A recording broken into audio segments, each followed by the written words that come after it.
CM ಆರ್ಥಿಕ ಸಲಹೆಗಾರ ಬಸವರಾಜ ರಾಯರೆಡ್ಡಿ ಕ್ಷೇತ್ರದಲ್ಲಿ ಇದೆಂಥ ಅವ್ಯವಸ್ಥೆ. ಕಳೆದ 2 ದಿನಗಳ ಹಿಂದೆ ಅಪಘಾತದಿಂದ ಗಾಯಗೊಂಡಿದ್ದ ಮೂವರು ಕೊಪ್ಪಳ ಜಿಲ್ಲೆ ಯಲಬುರ್ಗಾ ತಾಲೂಕಿನ ಬೇವೂರ ಪ್ರಾಥಮಿಕ ಆರೋಗ್ಯ ಕೇಂದ್ರಕ್ಕೆ ಬಂದಿದ್ರು. ಆದರೆ ಆಸ್ಪತ್ರೆ ಬಳಿ ಬಂದು 1 ಗಂಟೆ ಕಾದ್ರೂ ಚಿಕಿತ್ಸೆ ಸಿಕ್ಕಿಲ್ಲ. ಪ್ರಾಥಮಿಕ ಆರೋಗ್ಯ ಕೇಂದ್ರದ ಮುಂಭಾಗವೇ ವಾಹನದಲ್ಲಿ ಮೂವರು ಗಾಯಾಳುಗಳು ನೆರಳಾಡ್ತಾ ಇದ್ರು. ಇಲ್ಲಿ ಬೆಳಗ್ಗೆ ಮಾತ್ರ ವೈದ್ಯರು ಇರೋದು ಅಂತ ಆಸ್ಪತ್ರೆ ಸಿಬ್ಬಂದಿ ಹೇಳಿದ್ದಾರೆ.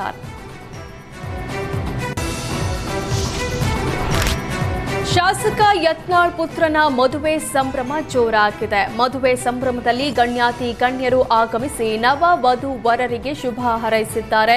ವಿಜಯಪುರದ ಬಿಎಲ್ಡಿಇ ಸಂಸ್ಥೆ ಆವರಣದಲ್ಲಿ ನಡೀತಾ ಇರುವ ಮದುವೆಯಲ್ಲಿ ಕುಟುಂಬ ಸದಸ್ಯರ ಜೊತೆಗೆ ಶಾಸಕ ಯತ್ನಾಳ್ ಡಾನ್ಸ್ ಮಾಡಿ ಸಂಭ್ರಮಿಸಿದ್ದಾರೆ.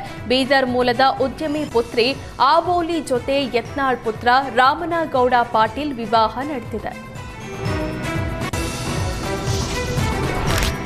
ಚಿತ್ರದುರ್ಗದಲ್ಲಿ ನಡೆದ ಮಹಿಳಾ ದಿನಾಚರಣೆ ಕಾರ್ಯಕ್ರಮದಲ್ಲಿ ಅಧಿಕಾರಿಗಳು ಹಾಗೂ ಮಹಿಳಾ ಸಿಬ್ಬಂದಿ ಭರ್ಜರಿ ಸ್ಟೆಪ್ಸ್ ಹಾಕಿದ್ದಾರೆ.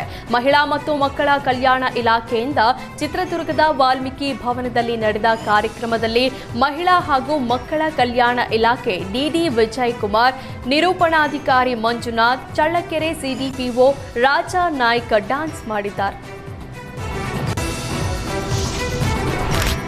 ಬ್ಯಾಂಕ್ ಮುಂಭಾಗ ನಿಲ್ಲಿಸಿದ್ದ ಬೈಕನ್ನೇ ಎಗರಿಸಿದ ಘಟನೆ ಮೈಸೂರಿನ ಅಗ್ರಹಾರ ವೃತ್ತದಲ್ಲಿ ನಡೆದಿದೆ.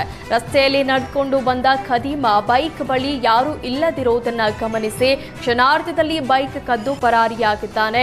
ಬೈಕ್ ಕದಿಯುವ ದೃಶ್ಯ ಸಿಸಿಟಿವಿ ಕ್ಯಾಮೆರಾದಲ್ಲಿ ಸೆರೆಯಾಗಿದ್ದು ಖದೀಮನ ಸೆರೆಗೆ ಪೊಲೀಸರು ಬಲೆ ಬೀಸಿದ್ದಾರೆ.